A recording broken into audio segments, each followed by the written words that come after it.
তখনই শিবাই একটা ফুলের তোড়া নিয়ে সেখানে এলো। ক্লাবের ভিড়ের মধ্যে শিবাইয়ের চোখ নন্দিনীকে খুঁজছিল। এক কোণে নন্দিনীকে ওয়াইন খেতে দেখে সে সঙ্গে সঙ্গে তার দিকে ছুটে গেল। শিবাইকে দেখেই নন্দিনী রেগে গেল। তুমি এখানে কি করছো? আর এগুলো কি নোংরা কাপড় পরেছো? চপ্পল পরে এসেছো? হোটেল তোমাকে ঢুকতে দিল কিভাবে? তুমি তুমি এই বাড়িতে ভুলে গিয়েছিলে, সেটা দিতে এসেছি। আর এই ফুলের তোড়া এসব কি? তুমি হয়তো ভুলে যাচ্ছ যে আজ আমাদের তৃতীয় বিবাহ বার্ষিকী, তাই আজ আমি নিজের সম্পর্কে তোমাকে কিছু বলতে এসেছি।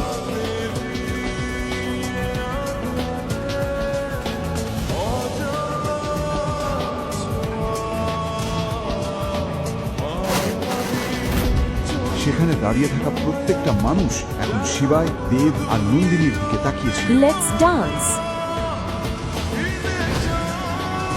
নন্দিনী, একবার আমার কথা শোনো, আমি তোমাকে পুরো সত্যটা বলবো। এই ফুলগুলো দেখছো? আমার জীবনে তোমার মূল্য ঠিক এরকমই। এখান থেকে বেরিয়ে যাও, বেরিয়ে যাও। নন্দিনী, আমার সঙ্গে চলো। হেই, এত হইচই কেন মান? Nandini, baby relax. তোমার স্বামী কোনো কাজের না, আমি আছি। বলো কত টাকা চাই? 1 কোটি, 2 কোটি, না 10 কোটি? দেব, তুমি কি আমাকে সাহায্য করবে? অফকোর্স করব, তুমি তো আমার বন্ধু। কিন্তু একটা শর্ত আছে, 2 কোটির জন্য সারা সন্ধে আমার কোলে বসে থাকতে হবে, আর 10 কোটির জন্য 1 রাত আমাকে দিতে হবে। বলো, রাজি?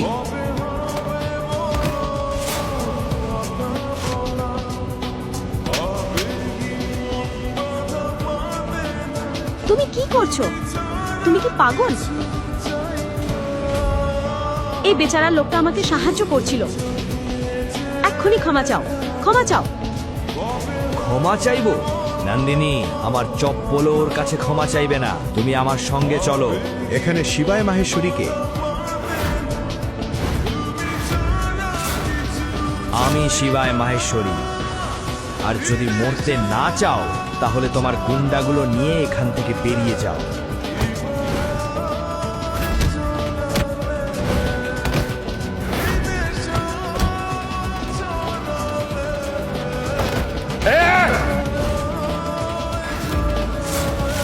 এই ছেলে মানুষই খেলা বন্ধ করো। একজন নয়, তোমরা সবাই একসঙ্গে এসো। মহাকালের কসম, আজ কেউ নিজের পায়ে হেঁটে ফিরে যাবে না।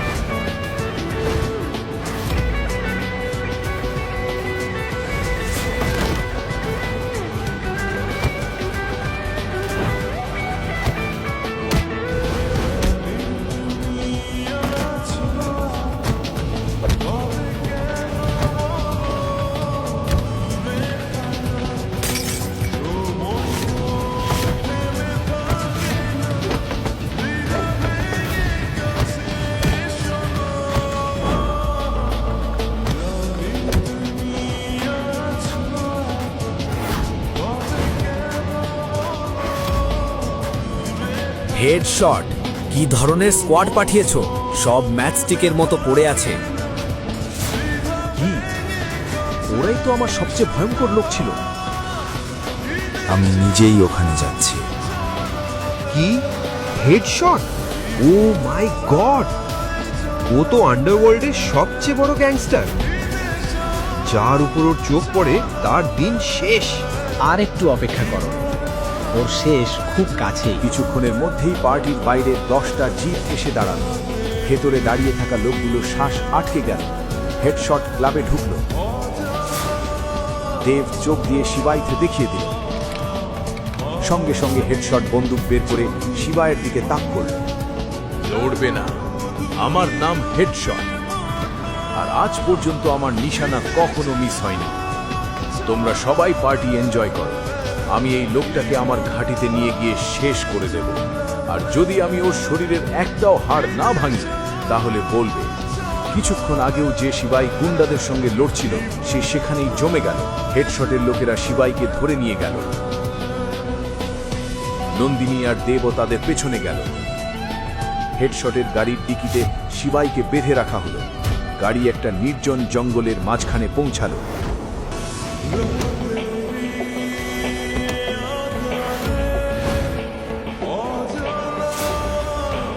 ডিকি খুলতেই সবার মুখ ফ্যাকাশে হয়ে গেল। শিবাই সেখানে নেই।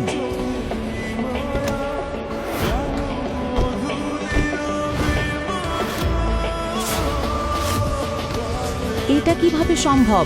গাড়ি তো কোথাও থামেনি। বাঁধা মানুষ চলন্ত গাড়ি থেকে পালালো কিভাবে? ঠিক তখনই হেডশটের চোখ পড়ল সেখানে পড়ে থাকা একটা কলম। সেটা দেখেই তার মুখ সাদা হয়ে গেল। এই কলমটা, এটা কি ওর? হ্যাঁ, ওই ভিখারি এই কলম দিয়ে কাগজে সাইন করে। তোমরা জানোই না তোমরা কি করে ফেলেছো।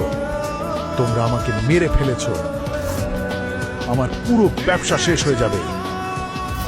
যদি নিজের জীবন বাঁচাতে চাও তাহলে তাড়াতাড়ি কোথাও লুকিয়ে পড়ো, কারণ এখন তোমরাও আর বাঁচবে না।